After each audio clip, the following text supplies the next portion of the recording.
तो दोस्तों आज से मैं लेकर आ गई हूँ अपने फिर से नए ब्लॉग और मैं निकल चुकी हूँ बरेली के लिए, जैसा कि आप देख रहे हैं। पर उससे पहले मैं आपको दिखाती हूँ, जब बरेली आ रही थी ना तो रास्ते में पता है भयंकर वाली लड़ाई हो गई थी। ये उसका नज़ारा है। ये देखिए बस वाले जितने भी पैसेंजर थे सारे उतर गए थे। एक्चुअल में हुआ क्या था वो मैं आपको आगे दिखाऊंगी। ये ओवरटेक करते हुए कुछ ड्राइवरों में आपस में लड़ाई हो गई थी। हमको तो लग ही नहीं रहा था कि हम घर भी पहुँच पाएंगे या नहीं। पर अपना ब्लॉग अब मैं आपको रोज़ कोशिश करूँगी लेकर आऊँगी, क्योंकि काफ़ी दिन हो गए थे मैं ब्लॉग लेकर नहीं आ पा रही थी। और हमारी समर वेकेशन स्टार्ट हो गई है, तो चलिए आपको दिखाते हैं पूरा प्रोसेस कैसे क्या हुआ था। तो हो जाइए रेडी।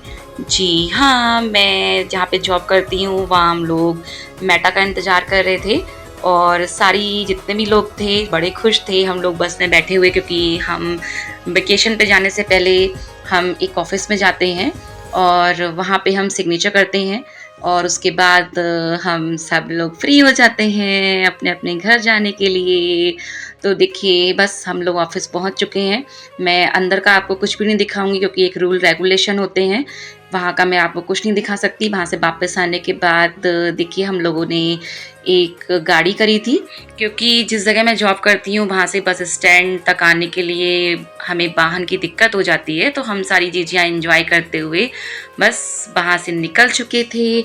और जो मन में ना जैसे कहते हैं ना तितलियाँ उड़ रही होती हैं कि छुट्टियाँ हो गई हैं, अब बहुत सारी बच्चे घर जा चुके हैं और अब घर जाएंगे, मम्मी की हाथ का बना हुआ खाना खाएंगे और भी बहुत सारी चीज़ें, मतलब मैं आपको बता नहीं सकती हूँ। देखिए सारी जीजियाँ बहुत एंजॉय कर रही थी। जी हाँ, यहाँ पे हम लोग जीजियाँ बोलते हैं एक दूसरे को। और हमारे साथ की एक जीजी थी, तो उनको हमें एक रेलवे स्टेशन पे छोड़ना था। ये नेवई रेलवे स्टेशन है जयपुर का, क्योंकि उनकी जो ट्रेन थी वो जयपुर से थी, उन्हें मुंबई जाना था। तो यहाँ पे देखिए विंडो टिकट लिया जा रहा है और हम लोग बहुत एक्साइटेड हैं घर जाने के लिए। हम सारे के सारे लोग, मन तो कर रहा था यहाँ से हमको कोई बरेली की बस मिल जाए, फिर ऐसा नहीं हो सकता था। फिर हम लोग बस स्टैंड आ गए, एक पीछे जीजी खड़ी हैं, उनको भी बस के लिए इंतज़ार हम करवा रहे थे, क्योंकि हमने कहा था नहीं, जब तक हमारी बस नहीं आती है ना आप नहीं जाएंगे। और उसके बाद में फिर बस हमारी बस हमें मिल गई थी।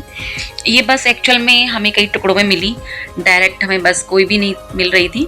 तो हमने सोचा कि जितनी जल्दी रास्ता कवर हो जाए तो उतना अच्छा है। पर जयपुर की जो गर्मी, अगर बस रुक जाती है ना तो सच में इतना गर्मी जैसा माहौल, मतलब आप समझ सकते हैं। आप मेरे मुंह पर ये पूरे ब्लॉग में बंधा हुआ देखेंगे, यहाँ टैनिंग बहुत हो जाती है बहुत जल्दी। आप कितना भी सनस्क्रीन लोशन लगा लें सनस्क्रीन लोशन, मतलब लड़कियां तो समझ ही सकती हैं इस बात को।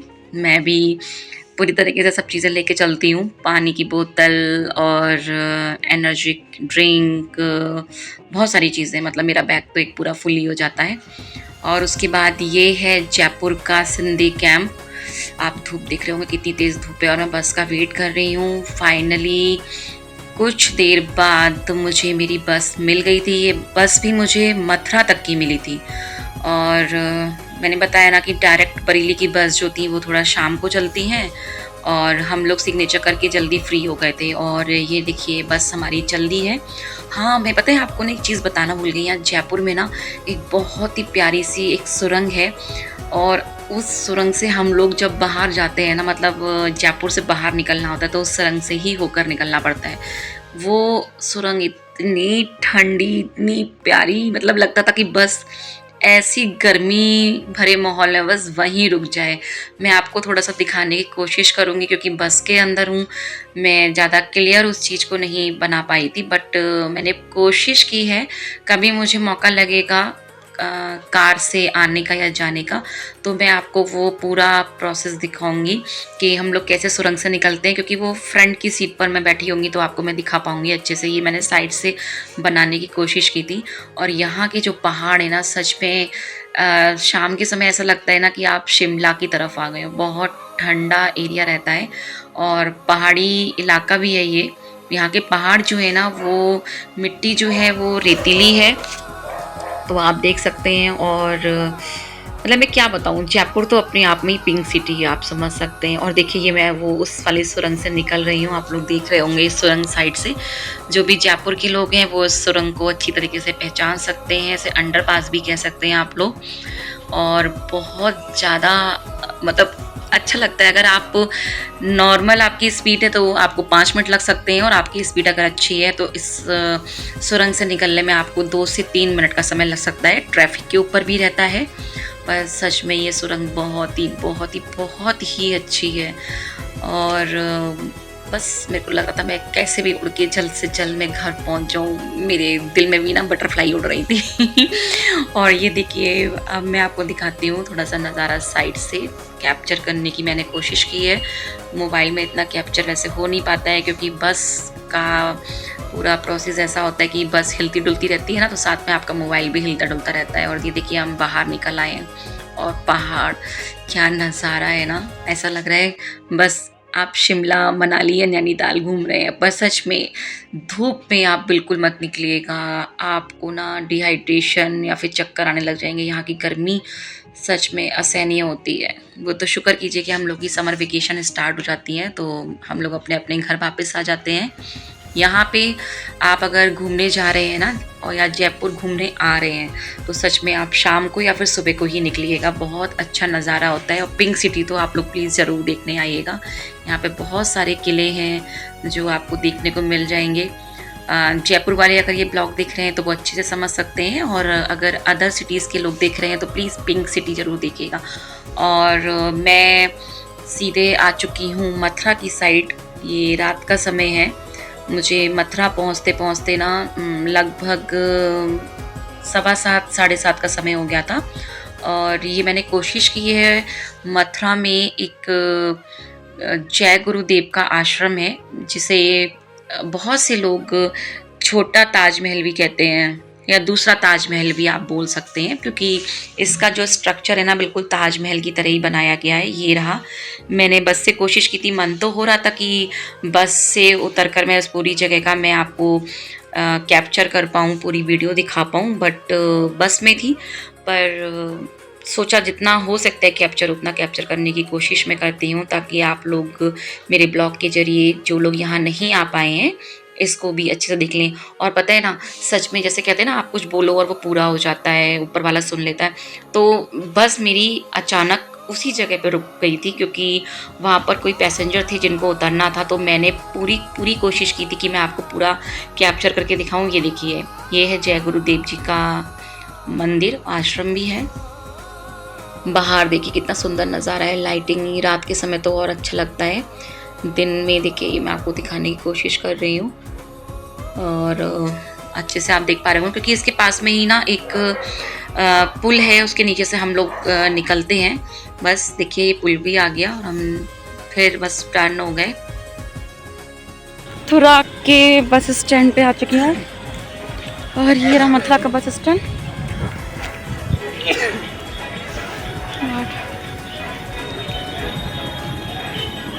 और ये रही मेरी बस बरेली की। और बस में बैठ गई हूँ मथुरा से। फिर हमारी ये बस चल दी है। आप सबको मैं टाटा कर रही थी कि मैं आगे के रास्ते के लिए चल दी हूँ। और ये देखिए जहाँ बरेली लिखा हुआ दिख रहा है ना, मतलब मुझे ऐसा लग रहा है बस जल्द से जल्द बरेली आ जाए। पर बरेली अभी काफ़ी दूर था, सच में बहुत ज़्यादा दूर था बरेली। और मैं दिखाने की कोशिश करती हूँ, अगर कहीं पे कोई बोर्ड आता है, साइन बोर्ड, तो जी हाँ, बस कहते ही ना साइन बोर्ड भी आ गया था। ये रहा बरेली, जो आपको दिखा रहा है 97 किलोमीटर। और मेरे ब्लॉग में ना पीछे की तरफ अगर आवाज़ आ रही होगी तो आप देख रहे होंगे ना, मेरा डॉगी पीछे से बोल रहा है, क्योंकि मैं कमरे के अंदर से इसकी रिकॉर्डिंग कर रही थी। आप लोगों को ब्लॉग बनाकर कोशिश कर रही थी कि पूरा प्रोसेस दिखाऊँ आपको कल का। ये 9 तारीख का है। हम लोग की 9 तारीख को छुट्टियां हो जाती हैं, तो हम नहीं 9 तारीख का तो नहीं कह सकती। हाँ, ये ब्लॉग है 8 तारीख का, क्योंकि हम 8 को निकल गए थे। हाँ सॉरी दोस्तों, हम 8 को निकल गए थे। ये मैं आपको टाइम भी दिखाने की कोशिश कर रही हूँ, बट टाइम मैंने आपको बताया ना, बस हिलती है तो उसमें टाइम सही से आ नहीं पा रहा था। और हमारे जो ड्राइवर भैया थे ना, वो सच में पूरी रात उन्होंने ऐसे गाने चलाए, और अनफॉर्चुनेटली मैं उनकी ठीक सीट के पीछे बैठी थी जहाँ स्पीकर था। मेरे को इतनी तेज़ नींद आ रही थी, बट मैं सो नहीं पा रही थी। और यहाँ पर ना एक जगह बस रुकी थी, बदायूं से थोड़ा पीछे, या बदायूं की साइड ही। तो यहाँ पे ना एक ये प्यारा सा मुझे गेट लगा जहाँ बांसुरी थी, तो मैंने उसको भी कोशिश की थी कैप्चर करने की। और फिर बस हमारी चल दी। मुझसे बहुत सारे लोग पूछते हैं ना कि दीदी आप ब्लॉग में अधिकतर ये ब्लैक कलर का दुपट्टा ही क्यों आप कैरी करती हैं। तो इसके पीछे मैं आपको एक चीज़ बता दूं कि मेरा भाई अब इस दुनिया में नहीं रहा है और उसकी छोटी छोटी चीज़ें ना मैं कोशिश करती हूँ कि मैं आपको दिखाऊं सारी चीज़ें। और चलिए बात को बीच में रोकती हूँ और ये देखिए वो वाली मूवमेंट फिर से आ गया जहाँ बस की आपस में लड़ाई हो गई थी, क्योंकि ड्राइवर जो 2 थे ना, वो अपनी गाड़ी को ओवरटेक कर रहे थे और एक गाड़ी ने हमारी वाली बस को टक्कर मार दी। बस शुक्र कीजिए कि किसी को भी कोई चोट नहीं आई, लेकिन बस जो भयंकर वाली लड़ाई हुई है उसको शांत करने में तकरीबन 1 घंटे का समय लग गया था। और वो 1 घंटा ना हम लोग लेट हो गए थे अपने मतलब पहुँचने में बरेली तक, और फिर हमारी बस खैर चल दी आगे। तो मैं आपको आगे की बात बता रही थी कि जो ब्लैक दुपट्टे में मैं आपको दिखाई देती हूँ, वो क्यों दिखाई देती हूँ, क्योंकि ये मेरे भाई ने मेरे को लाकर दिया था। वो देहरादून गया था, उसकी कोई मीटिंग थी और मैंने उसको बोला था मुझे कुछ ला रहा है कोई भी चीज़ तो मुझे एक ऐसा कोई दुपट्टा ले आ जो मैं मुँह पे बाँध सकूँ, कॉटन का हो। तो उसने मुझे ऐसा दुपट्टा ये ब्लैक वाला लाकर दिया था। तो वो उसकी याद के तौर पर है। मेरे आप पुराने जितने ब्लॉग उठाकर देखेंगे ना, तो मैं उसकी बहुत सारी चीज़ों को मैं कैरी करते हुए दिख जाऊँगी जो मुझे वो लाकर देता था। तो जब तक ये दुपट्टा शायद ये फट नहीं जाता या ख़राब नहीं हो जाता, मैं आपको इसी दुपट्टे में दिखाई दूँगी। मेरे लिए उसकी ये कुछ निशानियाँ हैं जो वो मुझे लेकर आया था, तो इसको इग्नोर कीजिएगा। और उसके बाद मैं बस बरेली तक आ चुकी हूँ।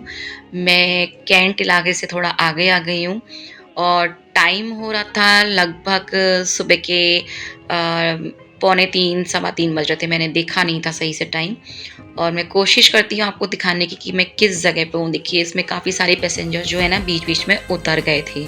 तो अब मैं आपको एक जगह दिखाने की कोशिश करती हूँ। जितने भी बरेली के लोग हैं ना, अगर वो देख रहे होंगे तो समझ जाएँगे कि मैं किस जगह से पास हो रही हूँ, मेरी बस निकल रही है। जी हाँ, इसका ब्लॉग भी मैंने डाला है जो पीछे आपको जगह दिखाई दी थी।